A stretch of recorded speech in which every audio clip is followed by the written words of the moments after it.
ओम वंदे गौ मातरम। मित्रों, YouTube channel स्वस्थ रक्षा से प्रभा आप सबका स्वागत करते हैं। मित्रों, आज हम बात करते हैं जुखाम के विषय में। मुझे 3 दिन पहले जुखाम हुआ था। इस बार का जुखाम मुझे कुछ नई बातें बताकर और कुछ सिखा कर गया है। कुछ अनुभव आए हैं, वो अनुभव मैं आपके साथ बांटना चाहती हूँ, क्योंकि अनुभव ही बहुत कुछ सिखा के जाते हैं। पर मेरे अनुभव में एक बात विशेषता रहती है, ये कि यदि मेरे अनुभव को यदि आप पालन करने का प्रयास करते हैं और पालन करते हैं तो इससे यदि लाभ हुआ तो आपका है, हानि होने की कोई उम्मीद नहीं होती है। इसलिए हम कहते हैं आप इसको लागू करके देखिए, यदि आपको लाभ हो गया तो आप बहुत सी नई समस्याओं से, बड़ी समस्याओं से बच सकते हैं। चलिए, हम अक्सर देखते हैं कि जब जुकाम होता है तो उसके बाद कफ बन जाता है।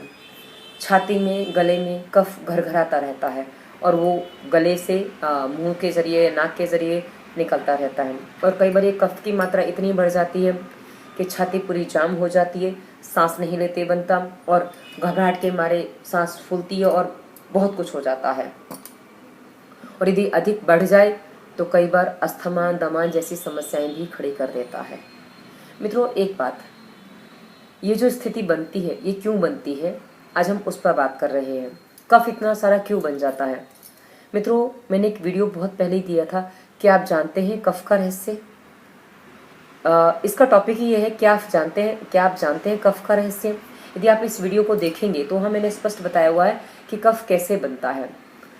कफ जो है ऊपर एक, जहाँ हमारी जीभ गोल करके जहाँ लगा देते हैं वो कफ का उत्पत्ति स्थान होता है। वहाँ आप जब कभी भी जीभ लगाएं वहाँ आपको चिकनापन मिलेगा। वहाँ से एक चिकना पदार्थ झड़ता है, उसमें यदि ऑक्सीजन मिलता है तो वो पूरी देह को लुब्रिकेंट का काम करता है, और यदि कार्बन डाइऑक्साइड मिलता है तो कफ या यूरिक एसिड के रूप में जम जाता है पूरी देह में जाकर। ये वहाँ हमने स्पष्ट किया हुआ है और विस्तार से उसको बताया हुआ है। अब यदि अक्सर जब जुकाम होता है, सर्दी हो जाती है, तो लोगों की नाक बंद हो जाती है। ऐसी स्थिति में अक्सर सांस मुंह से चलता है, और जब मुंह से सांस चलता है तो जो उतरता हुआ जो कफ है वो कफ ही होता है, क्योंकि पर वो दोष मुक्त कफ होता है, वो बलगम नहीं होता, वो कफ होता है। कफ, वात, पित्त में जो त्रिदोष कहे जाते हैं और इनमें जो बैलेंस होता है वो कफ वो बैलेंस करता है। लेकिन यदि इसमें कार्बन डाइऑक्साइड मिलती है तो जैसा कि अभी मैंने बताया, तो अब जब लगातार मुंह खुला है, मुंह से सांस चल रही है, तो झड़ने वाला कफ जो है वो विकृत हो जाता है, और ये विकृत होकर कई बार छाती में या कहीं भी जाके जम जाता है। कई बार हम देखते हैं कि कुछ ऊपर से उतरता है और हम उसको मुंह से या नाक से निकालते हैं तो बहुत कड़क निकलता है। मित्रों, नीचे से, छाती से कफ नहीं आता है तुरंत।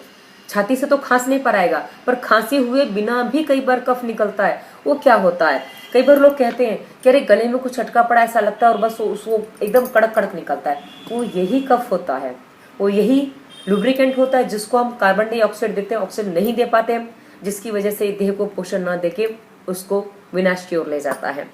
तो जब जुकाम हो जाए, जब सर्दी हो जाए, सबसे पहला एक काम करें, नाक से श्वास चलता रहे इसका इंतजाम करें। उसके लिए सबसे पहले क्या करना है मैं आपको बता दूं। जहां आपको लग रहा है कि जुकाम होने जा रहा है, पता चल जाता है, आप कम से कम 1 घंटा, जैसे हमने बताया वैसे अनुलोम विलोम कर लीजिए। इसके परिणाम क्या होंगे, आप सारे काम उस समय छोड़ दीजिए, क्योंकि यदि आपने ऐसा नहीं किया तो उसके बाद आपके 4 से 6 दिन, हो सकता है 10-15 दिन भी आपके जुकाम में लग जाएंगे और आपका बहुत सारा समय नष्ट हो जाएगा।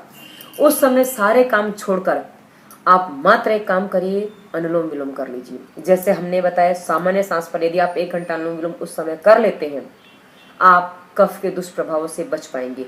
कैसे? यदि आपने उस समय अनुलोम विलोम कर लिया तो आपकी जो सामान्य स्थिति में जुकाम के बाद नाक बंद हो जाती है, वो नाक बंद नहीं होगी, वो नाक खुली रहेगी। नाक यदि खुली रहेगी तो आपकी सांस लगातार नाक से ही चलेगी, तो मुंह से सांस लेने की आवश्यकता नहीं पड़ेगी।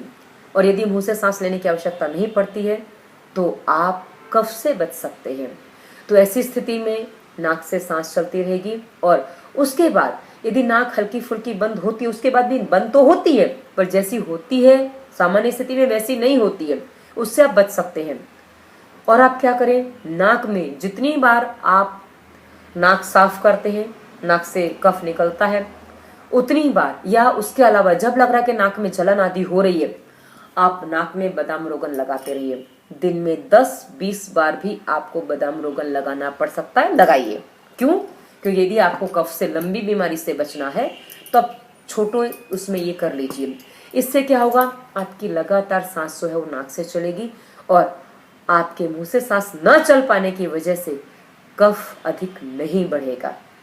आप ये प्रयोग करके देखिए, क्योंकि ये एक प्रयोग है और कर लिया। जब जुकाम हो जाए ये प्रयोग आप कर सकते हैं। प्रयोग कर लिया, सफल हुए तो बहुत बड़ी समस्या से आप बच जाएंगे, और नहीं तो समस्या तो सामने खड़ी हुई है। उसके बाद कफ का इलाज बहुत लंबा हो जाता है। हाँ, यदि हमारे तरीके से जाए तो कफ का इलाज भी लंबा नहीं है। कि मित्रों, मेरे साथ एक समस्या और हो जाती है। मैं यदि इस स्थिति में कुछ गर्म चीजें खा लूं तो मुझे गला पक जाता है। सबके साथ ऐसा होता है, नहीं होता, सबका विषय अलग है। क्योंकि यदि सर्दी की वजह से कफ हुआ है तो कई बार कईयों को गला नहीं पकता, लेकिन मैं कोई भी गर्म चीज़, हल्दी, ये तुलसी और इसका काली मिर्च का काढ़ा आदि में नहीं ले सकती हूँ, क्योंकि मुझे वो लेने से तुरंत मेरा गला पक जाता है, तो मेरे लिए वो हानिकारक हो जाते हैं, इसलिए मैं नहीं ले पाती हूँ। इसलिए ये चीज़ें मैंने सबको नहीं बताई हैं। हाँ, यदि आपकी देह में कफ बढ़ा हुआ है, आप अपनी नाड़ी परीक्षण कर सकते हैं। कैसे करना हमने बताया हुआ। यदि आपका कफ बढ़ा हुआ है तो आप इसका काढ़ा ले सकते हैं, तुलसी और काली मिर्च का। अन्यथा ये काढ़ा हानिकारक हो जाता है, क्योंकि मेरे लिए तो होता है, इसलिए मैं आपको स्पष्ट बता रही हूँ, मुझे वो हानिकारक हो जाता है। तो इस स्थिति में आपको मात्र और मात्र एक ही समाधान बचता है कि आप नाक में तेल लगाते रहे। मैंने पिछले करीब 5-6 दिनों से नाक में तेल नहीं डाला है, घी भी नहीं डाला है, क्योंकि मेरी स्थितियां कुछ ऐसी हो गई थी। उससे पहले कुछ और समस्या हो गई थी जिसकी वजह से मैं नहीं डाल पाई थी, और उसके बाद 3 दिन से जुकाम है तो नाक में डालते नहीं बन रहा है। पर हाँ, लगा हर समय रही हूँ। अभी भी देखूँ तो ये देखिए, चिकनापन उंगली में आ गया, क्योंकि और नाक में कभी कचरा होता ही नहीं हुआ। साफ किया, तुरंत उसको ऑयलिंग कर दी, जिससे क्या है, सांस नाक से चलता रहे, मुंह से सांस लेने की आवश्यकता ना पड़े। तो इतना करिए। यदि कफ से बचना है तो आप इतना करके कफ से बच सकते हैं, और बहुत सारी बड़े बड़े रोगों को आने से भी बच सकते हैं। और यदि आप यहाँ से मेरा पहला वीडियो देख रहे हैं, कफ के और समाधान चाहते हैं, और भी वीडियोज़ हैं मेरे स्वास्थ्य सामान्य चिकित्सा में, आपको इसके संबंधित और वीडियो आपको मिल जाएंगे। और यदि आप यहाँ से मेरा पहला वीडियो देख रहे हैं तो वीडियो विवरण के सारे वीडियोस देखिए, वो आपके हर रोग को, कैंसर से लेकर बाल झड़ने तक के पेट के रोगों को ठीक कर सकते हैं। वहाँ स्वास्थ्य के नियम है, प्राणायाम भी है, कसरत कैसे करनी है, जोड़ों के दर्द है तो जोड़ों में पॉइंट्स कैसे दबाने, वो सब मैंने वीडियो विवरण में दे रखा है। आप उनका पालन करिए। जितना पालन करेंगे उतनी जल्दी अपने रोगों से निजात पा पाएंगे, अपनी रोगों से छुटकारा पाएंगे। वहाँ मैंने अपना नंबर भी दिया हुआ है। वो वीडियो देखने के बाद यदि कोई समस्या बचती है तो आप मुझे कॉल कर सकते हैं। लेकिन यदि वीडियो देखे बिना, नियम पालन किए बिना, प्राणायाम किए बिना कॉल करेंगे तो मुझे पुनः कहना पड़ेगा, उनका पालन करिए। उनका पालन करके आप अपने हर समस्या का समाधान कर सकते हैं। और यदि कोई जटिल रोग है तो जटिल रोग जो इनका डॉक्टर ने कहा इनका ऑपरेशन करवाना पड़ेगा, तो जटिल रोग मेरी प्लेलिस्ट है, उसमें वीडियो देख लीजिए। और कोई डायबिटीज़, थायराइड जैसा राजरोग है तो राजरोग में मेरी प्लेलिस्ट है, उसमें देख लीजिए। बहुत सारी प्लेलिस्ट हमने दे रखी है, उनका सबका आप उनको देखकर अपने रोगों को ठीक कर सकते हैं। धन्यवाद। वंदे मातरम।